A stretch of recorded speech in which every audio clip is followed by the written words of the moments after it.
ನೋಡಿ ಫ್ರೆಂಡ್ಸ್, ಇವಾಗ ನಾನು ನಿಮಗೆ ಎಕ್ಸ್ಪ್ಲೇನ್ ಮಾಡ್ತಾ ಇರೋ ಮಾಡೆಲ್ ಬಂದು ಅಲ್ಲಿವ್ ALX ಅಂದ್ಬಿಟ್ಟು. ಈ ಮಾಡೆಲ್ ಅಲ್ಲಿ ಬಂದು ಮೇನ್ ಏನಂದ್ರೆ 21 ಸ್ಟಿಚ್ ಫಂಕ್ಷನ್ಸ್ ಬರುತ್ತೆ, 13 ಇನ್ಬಿಲ್ಟ್ ಡಿಸೈನ್ಸ್ ಇರುತ್ತೆ ನಿಮ್ಗೆ ಈ ಮಾಡೆಲ್ ನಲ್ಲಿ. ಓಕೆನಾ? ಈ ಮಾಡೆಲ್ ನ ಯಾವ ತರ ಆಪರೇಟ್ ಮಾಡೋದು, ನೀವು ಯಾವ ತರ ನಿಮ್ಗೆ ದಾರ ನಾರ್ಮಲಿ ಬಾಗಿನ್ ಸುತ್ತಿರಲ್ಲ ಯಾವ ತರ ಸುತ್ತೋದು, ಮತ್ತೆ ದಾರ ಯಾವ ತರ ಹಾಕೊಳ್ಳೋದು, ಮತ್ತೆ ಸ್ಟಿಚಿಂಗ್ ಮಾಡೋದು ಹೇಗೆ, ಜಿಗ್ಜಾಗ್ ಮಾಡೋದು ಹೇಗೆ ಅನ್ನೋದನ್ನ ನಿಮ್ಗೆ ಮಾಡೆಲ್ ನಲ್ಲಿ ಎಕ್ಸ್ಪ್ಲೇನ್ ಮಾಡ್ತೀನಿ ಇವಾಗ. ಮೇನ್ ನಿಮ್ಗೆ ಈ ಮಿಷಿನ್ ತಗೊಂಡ್ರೆ ಏನೇನ್ ನಿಮ್ಗೆ ನೋಡಿ, ಇವಾಗ ನಿಮ್ಗೆ ಈ ಮಾಡೆಲ್ ಅಲ್ಲಿ ಬಂದು ನಿಮ್ಗೆ ಆಕ್ಸರೀಸ್ ಬಂದು ಒಂದು ನೀಡಲ್ ಪಾಕೆಟ್ ಇರುತ್ತೆ ಮಿಷಿನ್ ಜೊತೆಯಲ್ಲಿ, 3 ಬಾಬಿನ್ಸ್ ಇರುತ್ತೆ. ಇದು ಬಂದು ಆಲ್ಮೋಸ್ಟ್ ನೀವು ನಾರ್ಮಲ್ ಸ್ಟಿಚ್ ಮಾಡೋದಕ್ಕೆ ಯೂಸ್ ಮಾಡುವಂತಹ ಜನರಲ್ ಫುಟ್ ಇದು. ಓಕೆನಾ? ಮತ್ತೆ ಡಿಸೈನ್ಸ್ ಮಾಡೋದಕ್ಕೆ ಯೂಸ್ ಮಾಡುವಂತಹ ಈ ಫುಟ್ ಇದು. ಇದು ಬಿಟ್ರೆ ನಿಮ್ಗೆ ನೆಕ್ಸ್ಟ್ ಬಂದು ಈ ಸಿಕ್ಸಾಕ್ ಮಾಡ್ತೀರಲ್ಲ ನೀವು, ಸ್ಯಾರಿಗೆ ಪೀಕೋ ಮಾಡ್ತೀವಲ್ಲ, ಓಕೆನಾ? ಈ ಮಾಡೆಲ್ ಇದು ಬಂದು ನಿಮ್ಗೆ ಜನರಲ್ ಫುಟ್ ಇದು. ನೆಕ್ಸ್ಟ್ ಬಂದು ನಿಮ್ಗೆ ಇದು ಜಿಗ್ಜಾಗ್ ಫುಟ್. ಮೇನ್ ನೀವು ಸ್ಯಾರಿಗೆ ಜಿಗ್ಜಾಗ್ ಮಾಡೋದಕ್ಕೆ ಈ ಫುಟ್ ನ ಯೂಸ್ ಮಾಡ್ಬೇಕಾಗುತ್ತೆ. ಮತ್ತೆ ಇದು ಬಂದು ಬಟನ್ ಕಾಜಾ ಮಾಡೋದು. ಓಕೆನಾ? ಇದು ಬಂದು ನಿಮ್ಗೆ ಸ್ಯಾರಿಗೆ ಫಾಲ್ಸ್ ಹಾಕೋದು. ಇದು ಬಂದು ಜಿಪ್ ಹಾಕೋದಕ್ಕೆ ಯೂಸ್ ಮಾಡ್ತೀವಿ. ಒಂದು ಬಾಬಿನ್ ಕೇಸ್ ಇರುತ್ತೆ, ಒಂದು ಸೀಮ್ ರಿಪ್ಪರ್ ಇರುತ್ತೆ, ಮತ್ತೆ ಸ್ಕ್ರೂ ಡ್ರೈವರ್ ಯೂಸ್ ಮಾಡೋಕೆ ಈ ಆಕ್ಸರೀಸ್ ಕೊಡ್ತಾರೆ. ಫಸ್ಟ್ ಇವಾಗ ಇದ್ರಲ್ಲಿ ದಾರ ಸುತ್ತೋದು ಯಾವ ತರ ಬಾಬಿನ್ಗೆ ಅನ್ನೋದು ನೋಡಿ. ಇವಾಗ ಇದು 2 ಸ್ಪೂಲ್ ಪಿನ್ ಇರುತ್ತೆ. ಯಾವ್ದಾದ್ರು ಒಂದು ಮೇಲೆ ತಗೊಂಡು ಇಲ್ಲಿ ದಾರ ಇಡಿ, ಜಸ್ಟ್ ಒಂದು ಬಾಬಿನ್ ತಗೊಂಡು ಇಲ್ಲ ಹಾಕ್ಬೇಕು. ಓಕೆನಾ? ಇಲ್ಲಿಂದ ನೆಕ್ಸ್ಟ್ ಇಲ್ಲಿಗೆ ಈ ಪಾಯಿಂಟ್ ಇದೆಯಲ್ಲ, ಇದಕ್ಕೆ ಜಸ್ಟ್ ಈ ತರ ಇನ್ಸರ್ಟ್ ಮಾಡಿ ಒಳಗಡೆ. ಸ್ವಲ್ಪ ದಾರನ ಇದಕ್ಕೆ ಕ್ಲಾಕ್ ವೈಸ್ ಅಲ್ಲಿ ಸುತ್ತಬೇಕು. ಇದಕ್ಕೆ ಕ್ಲಾಕ್ ವೈಸ್ ಅಲ್ಲಿ ಸ್ವಲ್ಪ ದಾರ ಸುತ್ತಿದ್ರೆ ಸಾಕು. ಮತ್ತೆ ಇದನ್ನ ರೈಟ್ ಸೈಡ್ಗೆ ಪುಷ್ ಮಾಡಿ, ಈ ವೀಲ್ ಇದೆ ಬ್ಯಾಲೆನ್ಸ್ ವೀಲ್, ಇದನ್ನ ಇದರ ಔಟ್ ಸೈಡ್ ತೆಗಿಬೇಕಿದ್ದಾರೆ. ತೆಗ್ದಾದ್ಮೇಲೆ ಜಸ್ಟ್ ಇದನ್ನ ಪ್ರೆಸ್ ಮಾಡಿದ್ದಾರೆ ಎಕ್ಸ್ಲೇಟರ್ ನೋಡಿ, ಅದೇ ಆಟೋಮೆಟಿಕ್ ಆಗಿ ದಾರ ಸುತ್ತಕೊಳ್ಳೋದು. ನಿಮ್ಗೆ ಎಷ್ಟು ಬೇಕೋ ಅಷ್ಟು ದಾರನ ಇದರಲ್ಲಿ ಸುತ್ಕೋಬಹುದು. ದಾರ ಸುತ್ತಾದ್ಮೇಲೆ ತೆಗಿಬೇಕಂದ್ರೆ ಫಸ್ಟ್ ನೀವು ಇದನ್ನ ರೈಟ್ ಸೈಡ್ ಮಾಡಿರ್ತೀರಲ್ಲ, ಅದನ್ನೇ ಲೆಫ್ಟ್ ಸೈಡ್ ಮಾಡಿ, ಮತ್ತೆ ಇದನ್ನ ಮೇಲೆ ತಗೊಳ್ಳಿ. ನೆಕ್ಸ್ಟ್ ದಾರ ಕಟ್ ಮಾಡ್ಬೇಕಂದ್ರೆ ಇದಕ್ಕೆ ದಾರ ಥ್ರೆಡ್ ಕಟರ್ ಆಪ್ಷನ್ ಕೂಡ ಇರುತ್ತೆ, ಇಲ್ಲ ನೀವು ಈಸಿಯಾಗಿ ದಾರ ಕಟ್ ಮಾಡ್ಕೋಬಹುದು. ಈಗ ನೀವು ಎಲ್ರಿಗೂ ಆಲ್ಮೋಸ್ಟ್ ಗೊತ್ತಿರುತ್ತೆ ಬಾಬಿನಿಗೆ ಯಾವ ತರ ನೀವು ದಾರ ಹಾಕ್ಬೇಕು ಅನ್ನೋದು. ನೋಡಿ ಬನ್ನಿ, ಜಸ್ಟ್ ಒಂದ್ ಟೈಮ್ ಇಲ್ಲಿ ಇನ್ಸರ್ಟ್ ಮಾಡಿ, ಜಸ್ಟ್ ಇಲ್ಲಿಂದ ಆ ದಾರ ಬಂದು ಈ ಚಿಪ್ ಬ್ರೂ ಇದೆಯಲ್ಲ ಇದ್ರಲ್ಲಿ ಇಲ್ಲಿಗೆ ಶಿಫ್ಟ್ ಮಾಡ್ಬೇಕು. ಓಕೆನಾ? ನೆಕ್ಸ್ಟ್ ಈಗ ಇಲ್ಲಿ ಇನ್ಸರ್ಟ್ ಮಾಡ್ಬೇಕು. ಜಸ್ಟ್ ಈ ತರ ಎಳೆದ್ರೆ ಈ ತರ ಬರುತ್ತೆ. ನೆಕ್ಸ್ಟ್ ಇದನ್ನ ಈ ತರ ಓಪನ್ ಮಾಡಿ, ಇದು ನೆಕ್ಸ್ಟ್ ಇದನ್ನ ಇಲ್ಲಿ ಇನ್ಸರ್ಟ್ ಮಾಡಿ. ಜಸ್ಟ್ ಇಲ್ಲಿ ಒಂದು ಬ್ರೂ ಇದೆ, ಆ ಬ್ರೂಗೆ ಸ್ಟ್ರೈಟ್ ಇಟ್ಟು ಇದನ್ನ ಪ್ರೆಸ್ ಮಾಡಿದ್ರೆ ಆಯ್ತು. ಮತ್ತೆ ಇದು ದಾರ ಇರುತ್ತಲ್ಲ, ಸ್ವಲ್ಪ ದಾರ ಇಲ್ಲೇ ಬಿಟ್ಟು ಇದನ್ನ ಕ್ಲೋಸ್ ಮಾಡಿ, ಮತ್ತೆ ಇದನ್ನು ಕ್ಲೋಸ್ ಮಾಡಿ. ಈಗ ನಾರ್ಮಲ್ ಸ್ಟಿಚ್ ಮಾಡೋದಕ್ಕೆ ಫುಟ್ ಹೇಳಿದ್ನಲ್ಲ, ಈ ಫುಟ್ ಯೂಸ್ ಮಾಡ್ಬೇಕು ನೀವು. ಫಸ್ಟ್ ಒಂದು ಫುಟ್ ಇದೆ, ಇದು ನಾರ್ಮಲ್ ಸ್ಟಿಚಿಗೆ. ಜಸ್ಟ್ ಇಲ್ಲಿಟ್ಟು ಇಲ್ಲಿ ಬ್ರೂ ಇರುತ್ತೆ, ಇದನ್ನ ಕೆಳಗಡೆ ಬಿಟ್ರೆ ಲಾಕ್ ಆಗುತ್ತೆ ನೋಡಿ. ಇಷ್ಟೇ ಈಸಿ ಇರುತ್ತೆ. ಇವಾಗ ದಾರ ಹಾಕೋದು ಯಾವ ತರ ಅನ್ನೋದು ನೋಡಿ. ಇಲ್ಲಿ ಫಸ್ಟ್ ಪಾಯಿಂಟ್ ಇದೆ, ಇಲ್ಲಿ 1, second point, third point, 4th down needle. ಈಗ ಫಸ್ಟ್ ಪಾಯಿಂಟ್ ನಲ್ಲಿ ನಿಮ್ಗೆ ಯಾವ ಸೈಡ್ ಹೋಗ್ಬೇಕಂತ ಅಲ್ಲೇ ಡೈರೆಕ್ಷನ್ ಕೂಡ ಕೊಟ್ಟಿರ್ತಾರೆ. ಆ ಡೈರೆಕ್ಷನ್ ಅನ್ನು ನೀವು ನೋಡಿ ಫಾಲೋ ಮಾಡಿದ್ರೆ ಆಯ್ತು. ನೆಕ್ಸ್ಟ್ ಇಲ್ಲಿ ಬಂದ್ರೆ ನೋಡಿ, ಇವಾಗ ಇಲ್ಲಿ ಯೂಟರ್ನ್ ಇದೆ, ಜಸ್ಟ್ ಇಲ್ಲಿ ಯೂಟರ್ನ್ ಮಾಡಿ ಮೇಲೆ ಬನ್ನಿ, ಮತ್ತೆ ನಿಮ್ಗೆ ಯೂಟರ್ನ್ ಸಿಗುತ್ತೆ. ಆ ಯೂಟರ್ನ್ ಅಲ್ಲಿ ನಿಮ್ಗೆ ನೋಡಿ ಈ ಪಿನ್ ಇದೆಯಲ್ಲ, ಈ ಪಿನ್ ಒಳಗಡೆ ದಾರ ಈ ತರ ಬರ್ಬೇಕು. ಮತ್ತೆ ಡೌನ್ ಬನ್ನಿ,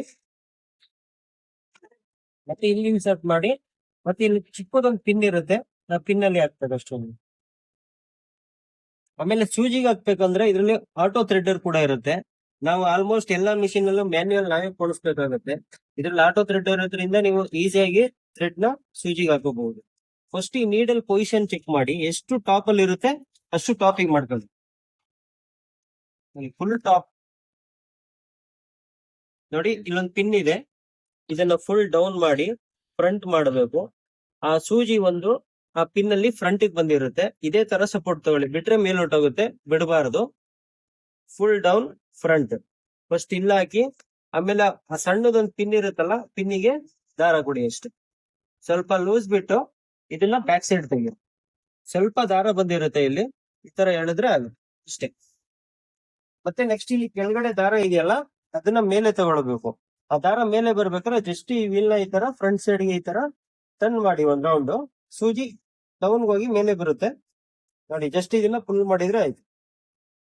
ಕೆಳಗಡೆ ಇರೋ ಬಾಬಿನ್ ಕೇಸ್ ಅಲ್ಲಿ ಇರುವಂತ ದಾರ ಮೇಲೆ ಬರುತ್ತೆ.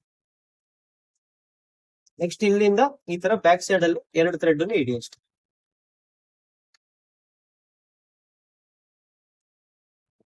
ಇವಾಗ ನೆಕ್ಸ್ಟ್ ನಿಮ್ಗೆ ಇಲ್ಲಿ ಯಾವ್ಯಾವ ಡಿಸೈನ್ ಅಂತ ಇಲ್ಲಿ ಡಿಸ್ಪ್ಲೇ ಮಾಡಿರ್ತಾರೆ. ನಿಮ್ಗೆ ನಾರ್ಮಲ್ ಸ್ಟಿಚ್ ಬೇಕಂದ್ರೆ ಎ ಅಲ್ಲಿ ಬರುತ್ತೆ ಮತ್ತೆ ಬಿ ಅಲ್ಲಿ ಬರುತ್ತೆ. ನೆಕ್ಸ್ಟ್ ನೋಡಿ ಈ ಡೆಕೋರೇಟಿವ್ ಡಿಸೈನ್ಸ್ ಎಲ್ಲ ಬಂದು ನೆಕ್ಸ್ಟ್ ನಂಬರ್ಸ್ ಇಂದ ಸ್ಟಾರ್ಟ್ ಆಗುತ್ತೆ, ಆಲ್ಫಾಬೆಟ್ಸ್ ಇಂದ. ಸಿ ಅಲ್ಲಿ ಜಿಗ್ಜಾಗ್ ಸ್ಟಿಚಸ್ ಇರುತ್ತೆ, ಈ ತರ ಇ ಅಲ್ಲಿ ನಿಮ್ಗೆ ಪ್ಲೈನ್ ಡೈಮ್ ಸ್ಟಿಚಸ್ ಬರುತ್ತೆ. ಈ ತರ ಒಂದೊಂದು ಆಲ್ಫಾಬೆಟ್ಸ್ ಅಲ್ಲಿ ಕೂಡ ಒಂದೊಂದು ಡಿಸೈನ್ಸ್ ಇದೆ. ಎಕ್ಸಾಂಪಲ್ ನಿಮ್ಗೆ ಟಾಪ್ ಸೈಡ್ ಅಲ್ಲಿ ಬ್ಲಾಕ್ ಕಲರ್ ಅಲ್ಲೂ ಇದೆ, ಡೌನ್ ಸೈಡ್ ಅಲ್ಲಿ ರೆಡ್ ಕಲರ್ ಅಲ್ಲಿ ಕೂಡ ಇದೆ. ಎರಡೂ ಡಿಸೈನ್ ನೀವು ಮಾಡಬಹುದು ಈ ಮಿಷಿನ್ ಅಲ್ಲಿ. ನೋಡಿ ಇವಾಗ ಎಕ್ಸಾಂಪಲ್ ಹಿಂಗ್ ನಾರ್ಮಲ್ ಸ್ಟಿಚ್ ಮಾಡ್ಬೇಕಂದ್ರೆ ಇದು ಎ ಅಲ್ಲೇ ಇರಬೇಕು. ಇದು ಸೆಲೆಕ್ಟರ್ ನಾಬು. ಈ ಪಾಯಿಂಟ್ ಇದೆಯಲ್ಲ ಸ್ಟ್ರೈಟ್ ಯಾವ ನಂಬರ್ಸ್ ಇರುತ್ತೆ ಆ ಡಿಸೈನ್ಸ್ ನಿಮ್ಗೆ ಸೆಲೆಕ್ಟ್ ಆಗಿರುತ್ತೆ. ಈಗ ನಾರ್ಮಲ್ ಸ್ಟಿಚ್ ಅಂದ್ರೆ ಎ ನೋಡಿ. ಈಗ ಕ್ಲಾತ್ ಈ ತರ ಇಟ್ಟು ಜಸ್ಟ್ ಇಲ್ಲಿ ಬ್ಯಾಕ್ ಸೈಡ್ ಒಂದು ಲಿವರ್ ಇದೆ, ಇದನ್ನ ಡೌನ್ ಮಾಡಿದ್ರೆ ಆಯ್ತು ನೋಡಿ, ಲಾಕ್ ಆಗುತ್ತೆ. ಫಸ್ಟ್ ಇದನ್ನ ಡೌನ್ ಮಾಡಿ ಬಟ್ಟೆನ ಹೋಲ್ಡ್ ಮಾಡ್ಕೊಳ್ಳುತ್ತೆ. ಅವಾಗ ನೀವು ಯಾವುದೇ ಡಿಸೈನ್ಸ್ ಇಲ್ಲ ಸ್ಟಿಚಿಂಗು ಅವಾಗ ನೀವು ಈಸಿಯಾಗಿ ಕಂಟಿನ್ಯೂ ಮಾಡಬಹುದು. ಇಷ್ಟು ಮಾಡಿ ಲೆಂತ್ ನೋಡಿ, ಇದು 1 ಅಲ್ಲಿ ಇಟ್ರೆ ಲೆಂತ್ ತುಂಬಾ ಕ್ಲೋಸ್ ಅಲ್ಲಿ ಸ್ಟಿಚಸ್ ಬರುತ್ತೆ. ಸ್ವಲ್ಪ ಸ್ಟಿಚಸ್ ನಿಮ್ಗೆ ದೂರ ಬೇಕಾ ಇದನ್ನ ಜಾಸ್ತಿ ಮಾಡಿ 2 ಅಲ್ಲಿ ಇಡಿ, ಲೆಂತ್ ನಿಮ್ಗೆ ಸ್ಟಿಚಸ್ ದೂರ ದೂರ ಬರುತ್ತೆ. ಅಪ್ ಟು ನೀವು 4 ವರೆಗೂ ಮಾಡಬಹುದು.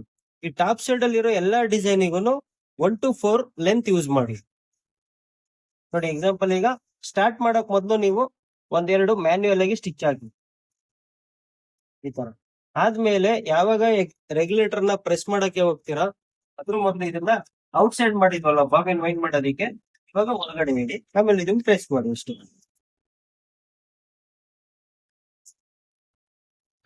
ಈಸಿಯಾಗಿ ಸ್ಟಿಚಸ್ ಹಾಕಬಹುದು. ಸ್ವಲ್ಪ ದೂರ ಸ್ಟಿಚ್ ಬೇಕಾ 3 ಆಗಿ, ಇನ್ನೂ ದೂರ ಬೇಕಾ 4 ಅಲ್ಲಿ. ಈಗ ನೋಡಿ ಇಲ್ಲಿ ಡಿಫ್ರೆನ್ಸ್.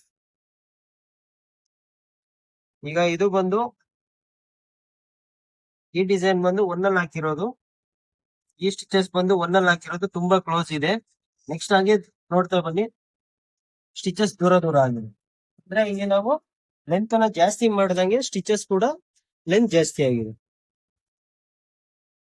ಈಗ ನೆಕ್ಸ್ಟ್ ಡಿಸೈನ್ ಬೇಕಂದ್ರೆ ನಿಮ್ಗೆ ಈ ಡಿಸೈನ್ ಬೇಕಂದ್ರೆ ಇಲ್ಲಿ ಸಿ ಅಂತ ಮೆನ್ಷನ್ ಮಾಡಿದ್ದಾರೆ. ಜಸ್ಟ್ ಇದನ್ನ ಸಿ ಗೆ ಟರ್ನ್ ಮಾಡಿ ಆ ಡಿಸೈನ್ ಸೆಟ್ ಆಗುತ್ತೆ. ಲೆಂತ್ ನ ನೀವು ಯಾವಾಗ ಡಿಸೈನ್ಸ್ ಮಾಡ್ತೀರಾ 1 ಅಲ್ಲೇ ಇಡಿ, ಡಿಸೈನ್ ಚೆನ್ನಾಗಿ ಬರುತ್ತೆ.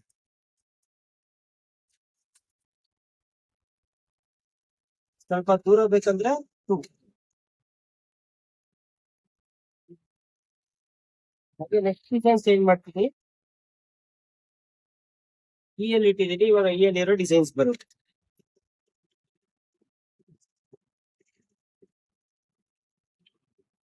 ಇವೆಲ್ಲಾ ಡಿಸೈನ್ಗೂ 1 to 4 ಲೆಂತ್ ಯೂಸ್ ಮಾಡಬಹುದು. ನೆಕ್ಸ್ಟ್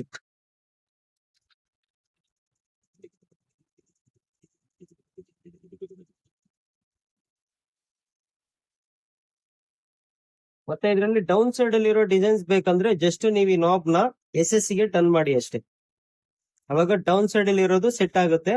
ನೀವು ಯಾವ್ದು ಸೆಟ್ ಮಾಡ್ತೀರಾ ಆ ಡಿಸೈನ್ ಬರುತ್ತೆ. ಎಕ್ಸಾಂಪಲ್ ಈಗ ಇದ್ರಲ್ಲಿ ಜಿ ಇದೆ, ಜಿ ಅಲ್ಲಿ ಏನ್ ಡಿಸೈನ್ ಇದೆ ಆ ಡಿಸೈನ್ ಬರುತ್ತೆ ನೋಡಿ.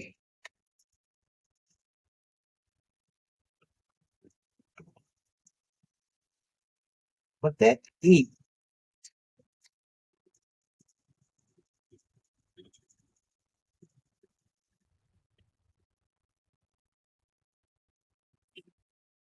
ನೆಕ್ಸ್ಟ್ ಸಿ,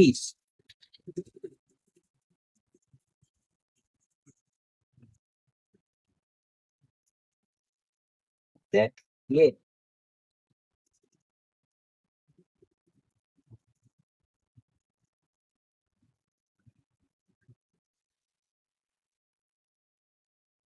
ಇಲ್ಲಿ ನೋಡಿ ಇವಾಗ ಎಲ್ಲಾ ಡಿಸೈನ್ಸ್ ಕೂಡ ಚೆನ್ನಾಗಿ ಬಂದಿದೆ ನಿಮ್ಗೆ.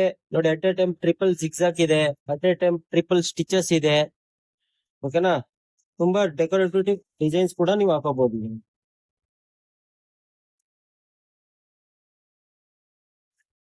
ಈಗ ನೆಕ್ಸ್ಟ್ ಇದೇ ಮಿಷಿನ್ ಅಲ್ಲೇ ನಿಮ್ಗೆ ನೆಕ್ಸ್ಟ್ ಜಿಗ್ಜಾಗ್ ಯಾವ ತರ ಸ್ಯಾರಿಗೆ ಮಾಡೋದು ಅನ್ನೋದನ್ನ ನಾನು ನಿಮ್ಗೆ ತೋರಿಸ್ಕೊಡ್ತೀನಿ. ಫಸ್ಟ್ ಇದ್ರಲ್ಲಿ ಈ ಫುಟ್ ಇರುತ್ತಲ್ಲ ಇದನ್ನ ರಿಮೂವ್ ಮಾಡ್ಬೇಕು.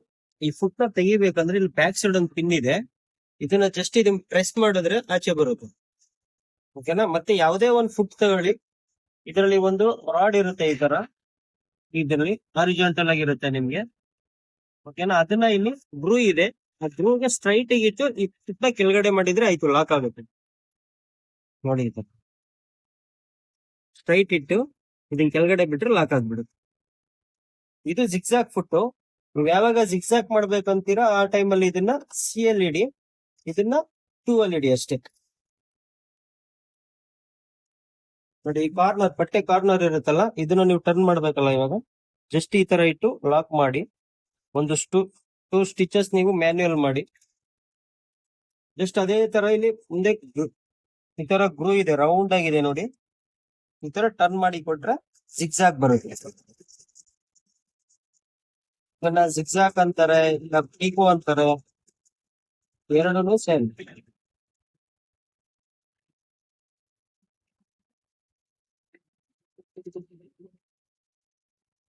ಈ ತರ ನೀವು ಈ ಮಿಷಿನ್ ಅಲ್ಲಿ ನೆಕ್ಸ್ಟ್ ಇನ್ನ ಎಮ್ಮಿಂಗ್ ಮಾಡಬಹುದು. ಆ ಎಮ್ಮಿಂಗ್ ಮಾಡೋಕ್ಕೂ ಫುಟ್ ಇರುತ್ತೆ. ಮತ್ತೆ ಜಿಪ್ ಫಿಕ್ಸ್ ಮಾಡಬಹುದು, ಜಿಪ್ ಫಿಕ್ಸ್ ಮಾಡೋಕ್ಕೂ ಫುಟ್ ಇರುತ್ತೆ. ಬಟನ್ ಕಾಜಾ ಮಾಡಬಹುದು, ಬಟನ್ ಕಾಜಾ ಮಾಡೋಕ್ಕೂ ಫುಟ್ ಇರುತ್ತೆ. ಮತ್ತೆ ಬಟನ್ ಕೂಡ ಹಾಕಬಹುದು. ಈ ತರ ತುಂಬಾ ನೀವು ಫೀಚರ್ಸ್, ಇದು ಒಂದೇ ಮಿಷಿನ್ ಅಲ್ಲಿ ತುಂಬಾ ಫೀಚರ್ಸ್ ಯೂಸ್ ಮಾಡ್ಕೋಬಹುದು.